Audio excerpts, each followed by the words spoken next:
I'm in 3D and shit.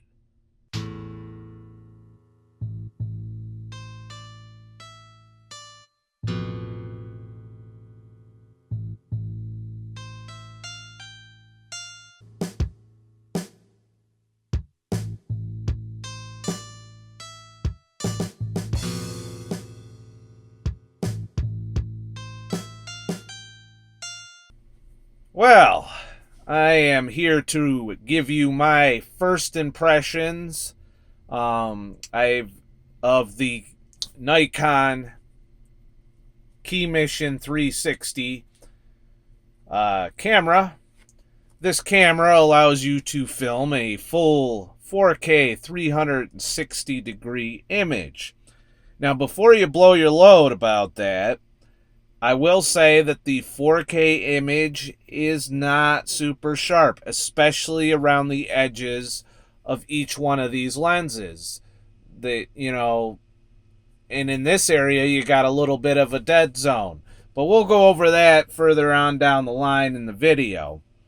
What you're seeing now is I strapped this motherfucker to the hood of my fucking car when I first, and I wanted to take it out and explore it. And then this video is going to suck because all we did was go to the park and do some lighting tests around golden hour just to kind of see if we could get a decent, video and photos out of the deal. Most of these video clips that you're seeing are retouched, color corrected in Adobe Premiere Pro CC.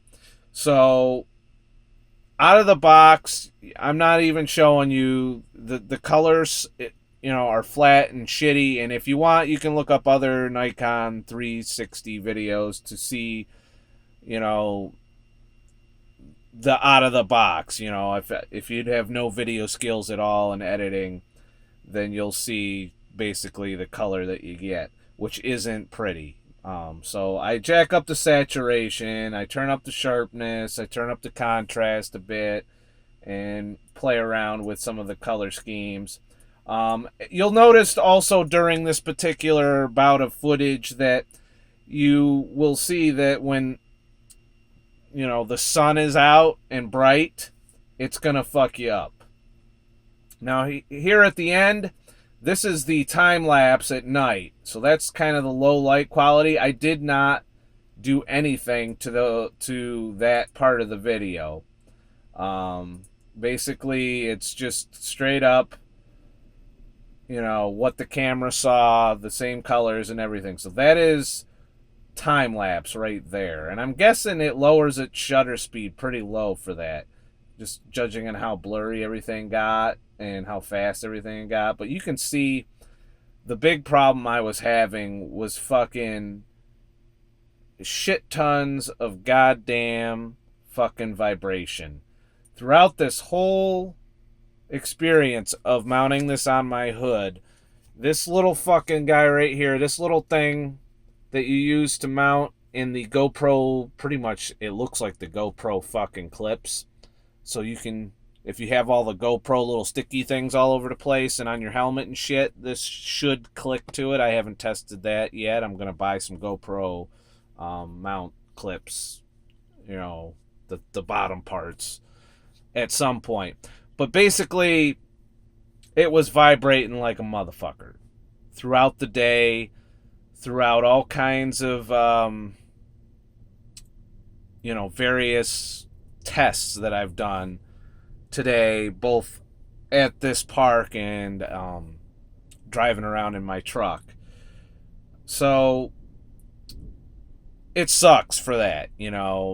If you're going to strap it to your fucking head, there's no image stabilization that I can tell. In order to get image stabilization, you have to drop it down to fucking 1080p, 30 frames a second, and supposedly it enables some goddamn fucking option to turn on vibration reduction. I can't find this goddamn toggle switch anywhere in the app. And of course, you need the app to be able to fucking change any settings within the goddamn camera, because there's no display on this. There's nothing on the outside other than a couple of buttons that you can press to instantly turn on and start recording, which is nice. But in order to change any of your settings, any of your fucking resolution or any of that shit, you have to fire up the app on your phone. And the app was designed by, Walmart greeters or something. Clearly nobody that is working in software development knows what the fuck they're doing over at Nikon. And you can talk to any photographer and they'll tell you it's the same for the DSLRs and every other app and computer program. They're a hardware company. They specialize in hardware, and when it comes to software, they don't give a fuck. And they don't care. You could call them and they'll tell you they don't give a fuck.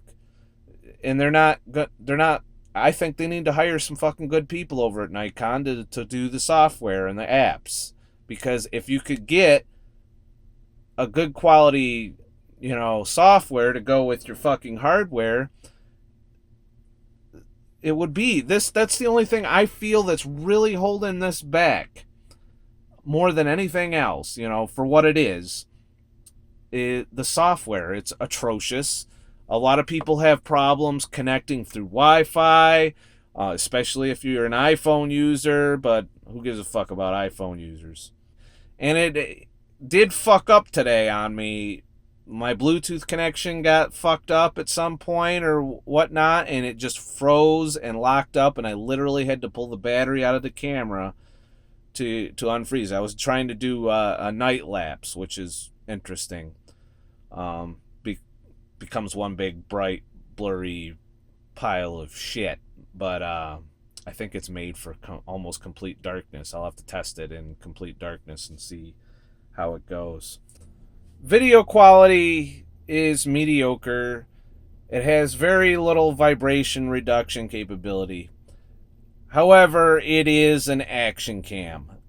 Waterproof up to, I think, 100 feet or something like that. You could look that shit up. Don't take my word for it. I don't want to get sued if you fuck up your goddamn KeyMission. You can drop it up to 6 feet without worrying about it. These caps on the outside are replaceable, and they're really quite functional when it comes to protecting these inner lenses. It does have some water ones that you're supposed to put on to help, with viewing shit underwater because of the parallax that's involved when you film underwater. I don't know. Maybe I'll play in the water next summer. We'll see. But overall, would I buy this again? Me, because I'm a gadget fucking whore, I probably would. However, unless you're a real serious enthusiast that just wants ability without spending $5,000 for, the top of the creme de la creme of 360, then yes, you could probably work this into your workflow. The audio is mediocre. GoPro, in my opinion, had better audio. The Hero 4 series. I do plan on getting a Hero 5, I think, at some point to complement my whole camera fucking situation. Yeah, I'd probably buy this again. But I don't recommend it unless you seriously are a nerd and enjoy putting some fucking VR goggles on, or just, looking at 360. If you don't like 360, if you don't like flicking around, looking at videos, if you don't enjoy trying to share an immersive experience with your audience, if you're making films, well, then don't buy it. But if you just want to throw this fucker up at a dinner that you're having and have it snap pictures or video, or you go to a concert or a band and you just kind of want a nice fun video, you're not doing pro level shit with this. As a photographer, I probably would be reluctant to offer this to a client because of how cruddy the final video product is, as you'll see in the demonstration. But for a consumer that's just trying to have fun and be creative with some 360 imagery, I would say this can pull it off with a lot of work. You really got to know your video editing, and this technology is still kind of in its infancy as far as technology goes. So if you're interested in playing around with it before the technology gets to the point where you get the sharp fucking images, and we're talking 8K here, because if they can't do it with 4K given the current tech, I'm thinking we're going to be waiting until we got 8K in our phones before they start putting out a good sharp 360 that looks good in your fucking goggles, and that also looks good on YouTube. The other thing is when you upload this shit to YouTube, YouTube likes to compress the holy living fuck out of your 4K. So while the videos that you get out of this will look great, especially on a 4K phone, they look really sharp, and, you know, for what they are, they look decent on a 4K phone. On a 4K TV, haven't tested it, don't know, don't have a 4K TV yet. But on YouTube, not so much. Even streaming it to a 4K phone, it got considerably blurrier. Simply because YouTube compresses the holy living hell out of it, lowers your bit rate fucking insanely, especially if you're watching it at 1080p on YouTube. You're down to like 6 Mbps, which is low in my opinion. You lose a lot of color range, you lose a lot of detail, but that's how the ball bounces, eh? Now I'm here with Sugar Balls, testing out and getting my first impressions of the fucking Nikon KeyMission 360 here at Onondaga Lake Park. The initial tests I'm doing are walking around, driving around and shit, and pretty much testing out the technique I'm going to use to make vlogs in the future. So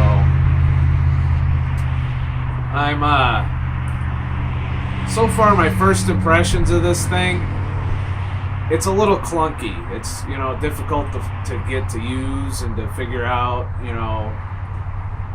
how to edit the videos and how to really get the camera working. It's not user friendly, so.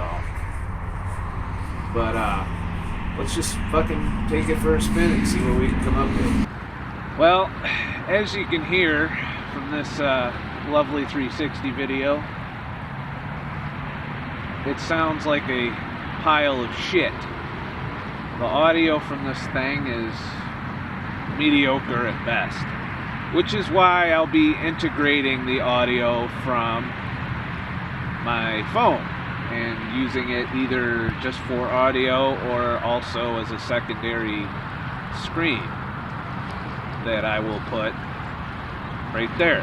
Now, as you can hear, the audio from this thing is a little bit better. The V20 is advertised for having exceptional audio, so this is pretty much the difference in sound between a real, just a phone versus what a professional camera company's put out as a 360 fucking camera.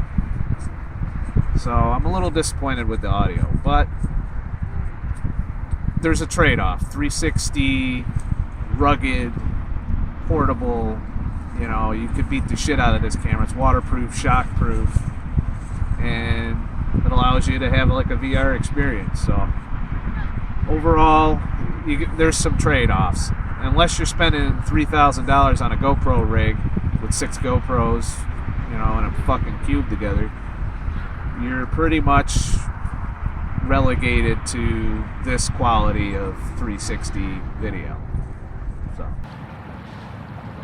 good laugh, man, fucker.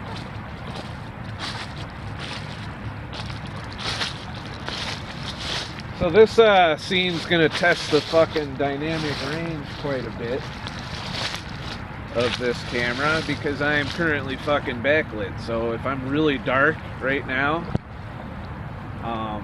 one of the problems I'm noticing as far as exposure is concerned is it doesn't seem to deal with a high dynamic range while shooting video very well. So while the background you know, because it's a 360 camera, most of the time, if you're outside during the day, it's gonna expose for that. So your options are to blow out everything or put up with a dark face or what have you. So what the fuck? Sugarwell's fucking with me again. Anyways, you get the fucking idea. This is as good as it gets, video-wise. So, we'll see. We'll see how this works out for the channel.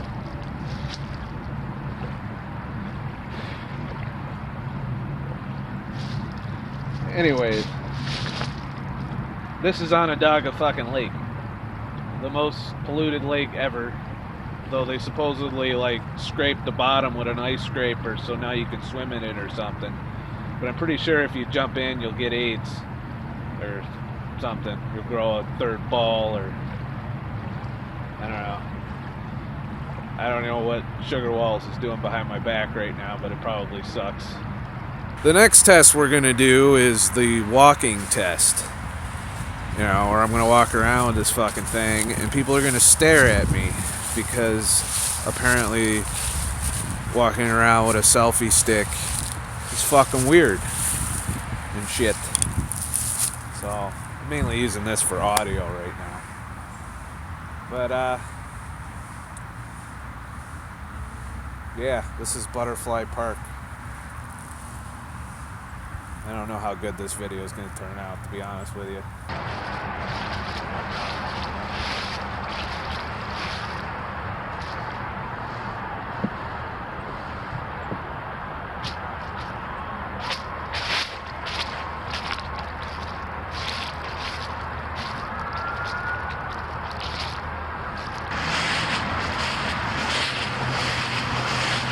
Starting to get close to golden hour.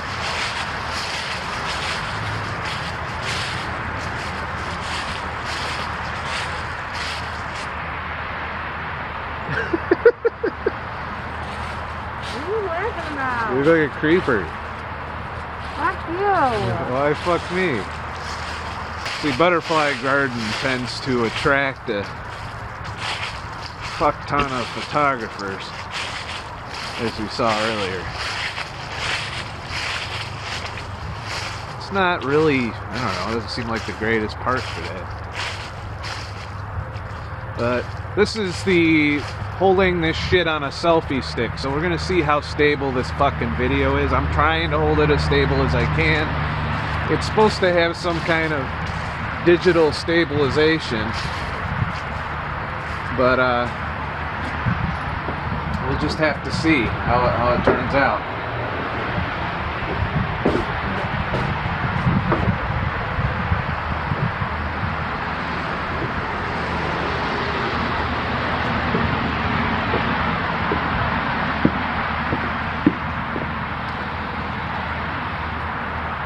The path that you're seeing me walk on, they put a bunch of bricks in for people that passed away. I guess that's the whole point of the Butterfly Garden. I don't know.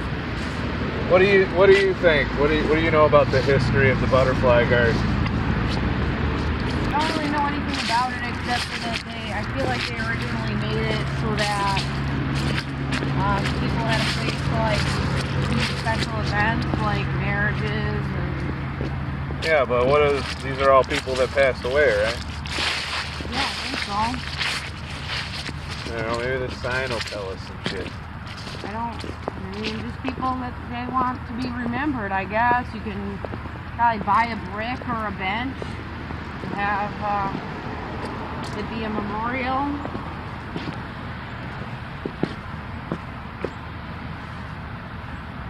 Oh, shit. It says, you have to reserve it to take pictures. Whoops. My bad. I hope I don't go to jail. And the sun is setting. Yay.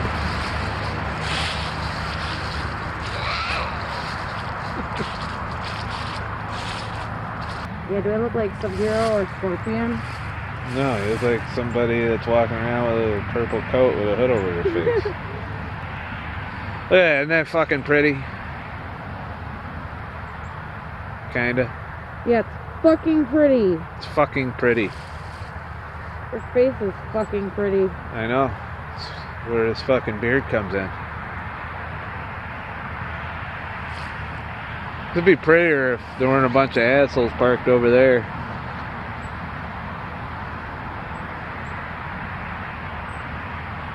Oh well. I think that about wraps up our first look at the KeyMission 360. So, if you think I should do some more adventure going out in the world fucking videos with this little piece of technology that allows you to kind of be here with me, except it's really blurry, but you're still like here with me in a way. It makes us closer in an uncomfortable stalkerish kind of way. But anyways, I'm not a fucking expert. I'm just a fucking asshole, so there might be better reviews than this. I'll do a more thorough talking of features and things as I discover them. But we'll see. What the fuck? We'll see what we do from here on out using this, because it's like waterproof and shit, so it means I can jump into that fucked up lake over there and really not damage the camera. Of course my cock might fall off or something, but in the meantime the camera will be alright. Maybe. I don't know, maybe it's just sit. I don't know what Sugar Walls is doing.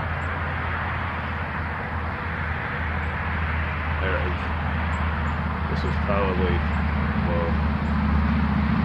So as you can see, the video quality is not that great.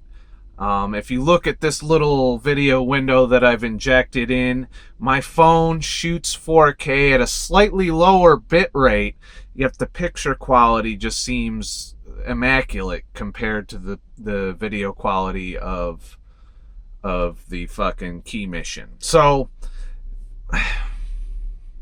I don't know why they can't put a goddamn good camera with a fucking fisheye lens on both sides of this fucking thing. It's Nikon. You should be doing better than this, Nikon. You know, you're one of the top 2 dogs in the professional photography world. You know, well, some would argue Sony's in there too, but I don't know. I'm not a mirrorless fan yet. Could be converted someday, I don't know. But you know, it does the job. It does the 360 job if you can ignore the slightly degraded video quality. If you want better video quality in a fucking 360, really the best way to go is to get a GoPro rig or some of the other high-end, and there are really high-end 360 cameras out there, professional level shit. I myself, I'm not a fucking millionaire. I don't make shit tons of money. I mean, you know, I only got almost 2,000 subscribers on YouTube, so I can't afford that shit. So you guys are going to have to watch some blurry 360 shit. Now, if you look around me, you will see that the picture quality is also kind of, it's a little bit better than the video quality. It's a little sharper. These pictures were kind of low light because the sun was setting, so they're kind of noisy. There's some noise. There's also, I don't know, if you look straight up, you can see a hole on both the ceiling and the floor. You still have the stitching issue where stuff to the side gets a little bit, it's a little bit fucking shitty. But overall, it captures a 360 image, you know, that you can use. And I'm sure if you can do so in optimal lighting conditions, as in not in direct sunlight, kind of a nice area or a nice time of day, or it's cloudy out and the sun's not quite as hardcore, then you could probably squeeze a better picture out of this camera. But it's going to require a lot of editing and post-processing. The pictures you're looking at, I went in and color corrected within the video, and there seems to be a decent amount of dynamic range. It shoots at like a 75 megabit, bit rate, and which is on the low end for 4K, but it's doable. The other issue I find that I was a little disappointed in is the time-lapse feature doesn't utilize the full photo quality. It utilizes the 1080p mode, and it makes the images kind of really blurry. I'll experiment more with this in the future, but in my opinion, the time lapses should be a lot sharper, and it should utilize, I'd rather do an image sequence and go and manually fucking put it into a video file myself, but it doesn't really do that. It's not like the GoPro. The GoPro, when it does time lapse, it'll shoot a shit ton of images, and then you can just bring them into your video editor and put them together, and you get a really, really sharp time lapse, as opposed to the blurry shit that you saw earlier. So, would I buy it again? Yeah, because it does what I want it to do. I want to do some 360 videos. I want to put the motherfucker on a drone at some point and send it up in the air. That, I got to get my drones up to speed. I haven't flown them in a while. So that's basically what you're looking at. Is it going to be my go-to vlog camera in the future? Yeah, I'll probably do a lot of 360s, but much like you're watching this little window within the bigger sphere, it allows me to kind of do both, and that's kind of what I'm shooting for my vlogs, to give you a picture or an environment with which to view the vlog in, so in case you get bored staring at my fucking face, you can look around and see what's going on around me, and I can tell a better story that way, I think.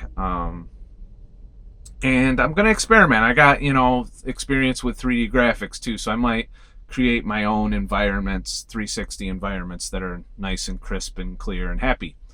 So we'll just see. We'll see how it goes, and it's kind of allows me to play around with all of this stuff and share it with you guys, and it lets me be creative, which is why I do a lot of what I do. It's why I do photography. I like being creative. So, bottom line, if you're looking for perfection and crystal clearness and, fucking, you want to be, you want to blow a nut every time you look at your fucking 360 videos, this is not the camera for you. If you have difficulty with technical things, or you're not good at troubleshooting problems, this is not the camera for you, because the software and the app is atrocious. It's a pain in the ass to navigate, and a lot of what you're going to do to get these videos in tip-top shape requires a lot of technical knowledge in 3D video editing. You have to know how to change your metadata so YouTube realizes things. Straight out of the camera, you can take a video from this, upload it to YouTube, and YouTube will recognize it. But if you want to do any kind of editing of it, it's going to strip away your metadata unless you know how to inject it. Premiere is able to do that. I haven't experimented with Premiere. I just got it, recently. I was using Sony Vegas before. So it supposedly will do all of that for me, but we'll see how that goes. This video was edited in Premiere also, Pro CC 2017. I just subscribed. And so a lot of the color correction, and you'll see that I'm not perfect with that shit. I'm still fucking around with things. So maybe the colors in some of the videos were a little off, but they were still a little bit, in my opinion, better than what comes out of this thing directly. Because to me, the color in this is kind of flat, kind of non-interesting. It's not saturated enough, and it's set. I set it to vivid, and when I see vivid, I'm expecting some Samsung shit, but instead, I got some Nikon shit, which isn't very vivid at all. So, take my review with a grain of salt, because I'm just a fucking asshole. Have a nice fucking day. Oh, and like and subscribe. I'm trying to build this fucking channel, and if it ever gets to a point where someday I can make a living on this channel, you'll get a hell of a lot more videos, because driving a truck takes a lot away from time to make videos. But gotta do what I gotta do. Gotta make the money. So, have a nice fucking day.